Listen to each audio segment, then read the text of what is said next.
他们是上天的宠儿，拥有着与生俱来的魔力，天赋觉醒之后便有着以一敌百的战力。他们被称之为格里莎，拥有着悠久的寿命。故事要从这个一身黑衣的男人说起。此时，一群人正准备要抓他，无奈之下，他使出了失控的上古禁术，周围的人瞬间倒地。由于禁术力量过于强大，超出了他承受的范围，直接就释放出了一片黑暗魔力。黑色魔力快速蔓延，形成一道屏障，所过之处寸草不生。整个国家宛如长了一道巨大的伤疤，直接被分割成了两半。因此，东西两边的贸易也受到了阻碍。同时，整个国家也陷入无尽的战争。在这个战火连绵的国家，无论男女，只要成年都要奔赴战场。然而，我们的女主阿丽娜选择了风险最低的职业——制图师，主要负责为战士们制作地图。马尔是一名追踪手，从小就和阿丽娜一起长大，两人青梅竹马，相互照应。他们为王国的第一军团效力。除了第一军团外，贵国还有一个神秘的第二军团，里面都是些能掌控元素力量的奇能异士。能控制火元素的叫做御火师，能控制空气的叫做御风师，还有专门疗伤的治疗师，控制心灵的摄心者，甚至还有专门化妆的剪裁者。这些天生奇能的人统称为格里莎，不仅拥有超强的战力，还享受着军团的特殊地位。然而，能驱散黑幕的太阳召唤者却还迟迟未现。为了能获得更多的食物，第二军团准备穿过黑幕寻找物资，同时也要从第一军团抽取一些普通士兵协助他们。大家也都心知肚明，此次任务多半会有去无回，能够活着穿过黑幕的人寥寥无几。正巧马尔就在这次任务名单之中，而制图师们也要一同前往绘图。很快就到了任务那天，士兵们都陆续的登上帆船。浴火师说明了黑幕里的一切，并吩咐大家务必做好自己分内的事。随着船帆的升起，御风师控制风向，帆船也缓缓启动，随后加速冲进黑幕。看着眼前未知的黑幕，阿丽内闭上了双眼。随着帆船的驶进，他们进入了一片黑暗之中，四周都是电闪雷鸣，大家也是十分的警惕。就在这时，一道黑影从天上划过，瞬间所有人紧张起来。紧接着就传来了怪物的嘶吼声，阿丽内吓得躲了起来，一名士兵更是害怕的点亮了油灯。格里莎发现后，急忙叫他吹灭，但还是晚了。一只怪物突然出现在他身后，瞬间他哑巴呆住，下一秒就被抓走了。而落在船板的油灯也瞬间燃起，火光引来了更多的怪物，战士们接连的被怪物拖走。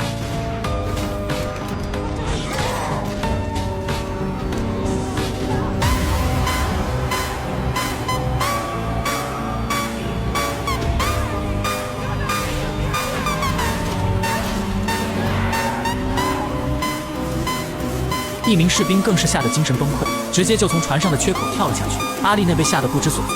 就在这时，马尔被一只怪物抓了起来，他赶紧拿出匕首，拼命插向怪物的大腿。反应过来的阿丽内赶忙拿枪射击，成功的救下了马尔。马尔也因此身负重伤。突然，一只怪物的出现，直接就将两人拖了起来。危机时刻，阿丽内的身体里散发出一片光芒，点亮了四周，怪物们被光芒瞬间撕碎。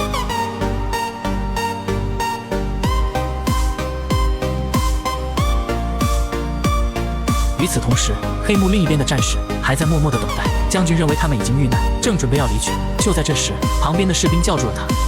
紧接着，一个人从黑幕中狼狈地跑出，随后他因体力不支倒在了地上。原来他们在穿越黑幕时遭受到怪物袭击，而一道耀眼的光芒撕碎了所有怪物，救下了剩余的人。然而，幸存的御风师只好操控帆船原路返回。此时，阿丽娜和马尔受伤昏迷，躺在了船板上。当士兵赶到后，并把马尔抬走了，而阿丽娜也被带到将军面前。此时的他还不知道发生了什么。将军老爸问他身份，阿丽娜被问得一脸蒙圈。他诚实的回答道，自己是一名制图师。周围的人听后却不约而同的笑了起来。原来他是名太阳召唤者，自己却还不知道。为了证实这一切，将军摘下手中的戒指，画在阿丽娜的手臂上，伤口中立刻发出耀眼的白光，随着光线的变强，直达棚顶。众人都震惊的抬头望去，光束也穿破帐篷射向天空。阿丽娜感到惊奇，满脸的不可思议。马尔看着光束后瞬间明白，从今往后他俩就要分路扬镳。太阳召唤者是黑幕的克星，所以当阿丽娜释放天赋以后，她将成为全国的希望，同时也要被送往小王宫重点培养。为了保证阿丽娜的安全，军团派出了格里莎战士一路保护。格里莎告诉他，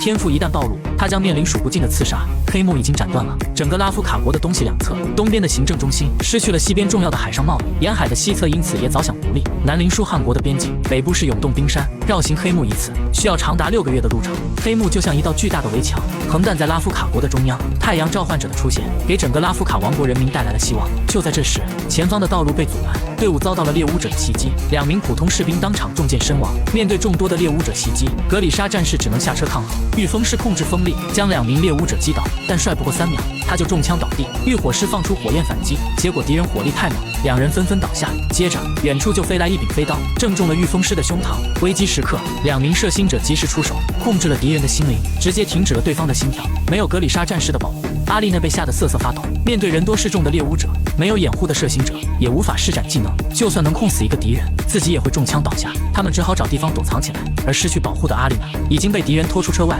她大声喊着自己不是格里莎，只是一名普通的制图师。但对方根本不理会，他试图攻击敌人，却没想到被敌人一拳击倒在地。敌人拿出斧头，正准备要砍他的脑袋。这时，将军老八骑马及时赶到，使出了他远程大招开天斩。敌人转头望去，原来是暗影召唤者。他能够操控黑暗物质像刀刃一样切割，敌人瞬间被斩断身体。阿丽娜被成功救下，她是一位能够操控黑暗的格里莎，除了能操控暗黑物质切割之外，还可以召唤出无数的暗影来。阿丽娜有惊无险地躲过了一劫，在将军老八的保护下，两人骑马撤离。中途休息之时，老八告诉他，北方敌国菲尔达已经派遣了大量刺客入境，准备刺杀他这个刚刚出世的太阳召唤者，要在他还未成长起来之前将其灭杀，而之后的行程会更加艰难，我们要格外小心。经过日夜的奔波，他们终于抵达了小王宫。与此同时，在黑幕西侧的繁华城市中，一个叫做凯特丹的地方，是黑幕西侧最发达的商业贸易之地。在一个赌场里，一名酒鬼使用假币被当场揭穿，他叫杰斯帕，我们叫他小黑吧。他的胆子有点大。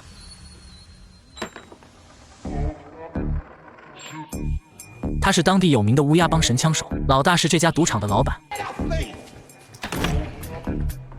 平时都会趁老大不在时去赌一把，可这次偏偏撞到了老大。老大叫卡兹，其得力手下众，还有一位来无影去无踪的刀妹，一手飞刀绝技，而且人也长得不错，专门负责情报收集和跟踪。很快他们就得知太阳召唤者诞生的消息，一位富豪正在寻找能够穿越黑幕者，他想将太阳召唤者阿丽娜据为己有，悬赏金额高达100万金币。赏金让老大卡兹心动不已，为了能得到赏金，三人共同商议，想办法穿过黑幕绑走阿丽娜。但是要穿过黑幕谈何容易？另一边，阿丽娜在侍卫的带领下，来到了给她安排的房间。在关上房门后，她把房间搜寻了一遍。她自幼父母双亡，有着舒汉人样貌的她，时常连肚子都没法填饱，不知道受了多少委屈。看着眼前奢华的环境，忍不住的痛哭起来。她第一次在这样柔软的床上睡觉，睡梦中，一只长着巨角的母鹿突然转身看向了她。她从睡梦中惊醒，就被侍女强制扒光了衣服。原来他们要帮她洗澡。可从小就在乡下长大的阿丽娜，怎么适应得了这般待遇？格里莎阿珍告诉她，国王马上就要召见她，所以要抓紧时间整理仪容。阿珍是为数不多的剪裁师，有着修复伤口、修补仪容的能力。在她的帮助下，划破的伤口瞬间就完美愈合。在整理好一切后，将军老八找到了她。随后，在将军老八的带领下，他们来到了所谓的拉夫坎王宫。为了证实阿丽娜的能力，老八召唤出暗影，遮住了大殿的光线，所有人默默地等待着。接着，老八抓住他的手，激活了阿丽娜的天赋。刹那间，整个大殿就被炙热的光芒笼罩。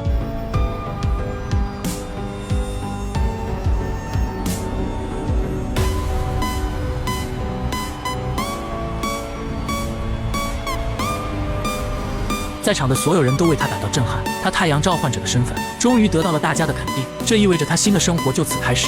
与此同时，在希拉夫卡那边的卡兹正为穿越黑幕发愁。就在这时，一名在牌桌上数钱的女人却引起了他的注意，因为该女人数钱的方式正是黑幕另一边东阿夫卡人的习惯。经过卡兹的再次逼问，女人说出了事实。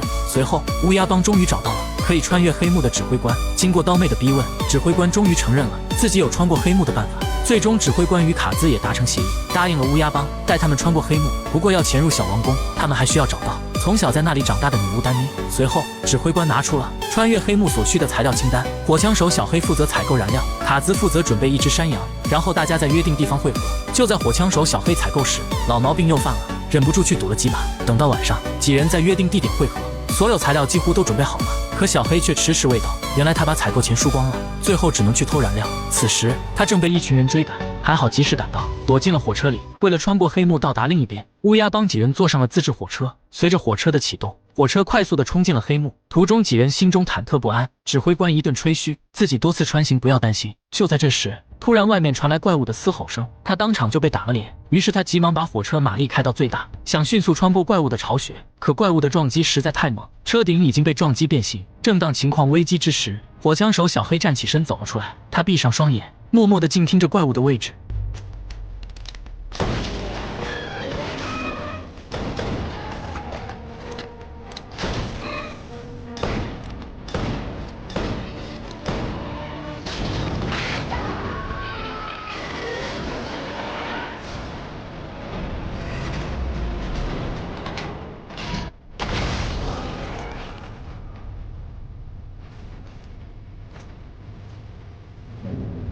随着光亮的照射，他们终于穿过了黑幕。随后，他们找到一家酒馆，开始筹划如何进入王宫，绑架太阳召唤者阿丽娜。然而阿丽娜自从天赋被证实后，生活也有了翻天覆地的变化，有专门的侍女照顾她的起居，在王宫内也备受尊崇。可自己的天赋却迟迟未尽，导师巴格拉对她很不满意，只要有些失误就会背叛，无论她怎么努力，也无事于补。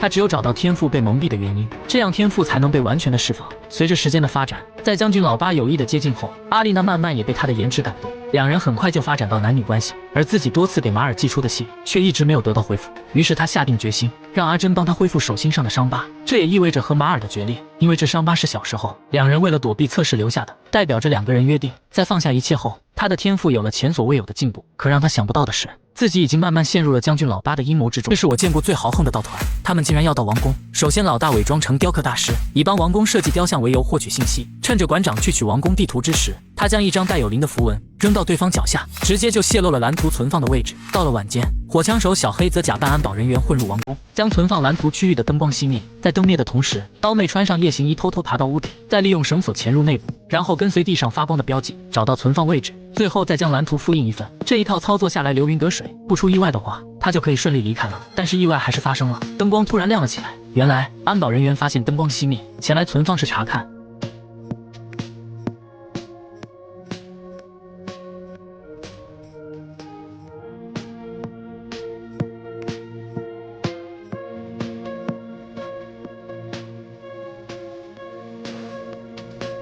就在这时，铁门又被锁住，还好小黑及时赶到，打坏铁锁开关，刀妹成功得手。此时门外的老大卡兹也等候多时。就这样，三人会合后潇洒离去。与此同时，第一军团也接到新的任务，他们要去寻找一只母鹿。马尔一眼便看出这只母鹿与阿丽娜曾经画过的相似，他断定此次寻鹿必定与阿丽娜有关，并主动站了出来，接受了大家认为不可能完成的任务。随后几人一路往北，他们进入了永动冰原。假如再往前并是敌国菲尔达的领域，不过几人根本不怕，冒着刺骨的风雪继续前进。而马尔心中念念不忘的阿丽娜，此时正与将军老八情意绵绵，有说有笑。深夜几人搭起帐篷准备宿营，却遭到敌国猎物者的偷袭。就在几人成功解决掉一批敌军后，马尔向前查看时，却又遭敌军机枪的扫射，最后他中枪倒地昏迷。不知道过了多久，昏迷中他被枪声惊醒，身手敏捷的他抢过敌人的枪，解决了所有敌人，可自己的同伴却惨遭毒杀。就在他伤心欲绝时，一只母鹿从丛林中走出，正死死地盯着他。原来真的有传说中的上古神兽。而乌鸦小队在得到蓝图，看了王宫的设计后，用刀妹的话说，连只苍蝇都飞不进去。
气地走了过来。随着马车慢慢地停了下来，躲藏在箱子里面的阿丽娜找到一个放大镜，她利用自己的天赋，通过放大镜聚焦将所融化，但却没想到，当她打开箱子的一瞬间，乌鸦小队3人已在等她多时，为的就是让阿丽娜留下，以和富商换取高额的悬赏。但阿丽娜根本不会答应，并使出了自己的天赋，3人也无可奈何，只能任她离去。可独自离去的阿丽娜也不知道何去何从，面对众多追兵的追赶，她只好躲进山谷，却好巧不巧地碰到了马尔。分别许久后，2人终于得以相见。一路上，2人诉说自己的经历，这才得知其中的误会，最终拥抱在了一起。而将军老八在得知阿丽娜失踪后，也派出了大量的士兵寻找。2人一路往北，寻找上古神兽的位置。因为在王宫的一段时间里，阿丽娜学到了不少关于神兽母鹿的知识。格里莎为了得到更大的力量，他们会将母鹿猎杀，然后融入到自己的体内，以把自己的力量转换到他们身上。在马尔的带领下，他们顺利地找到了母鹿，这就是他曾经多次梦见的母鹿。他不忍心将母鹿猎杀，同时母鹿在发现他们后，也缓缓地向他们走来。阿丽娜伸出手抚摸着他，直接就把他的天赋给激发了。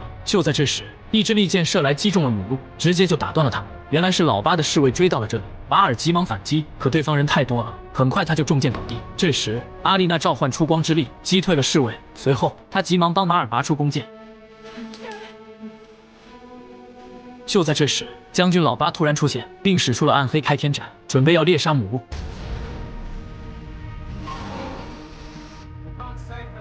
但面对马尔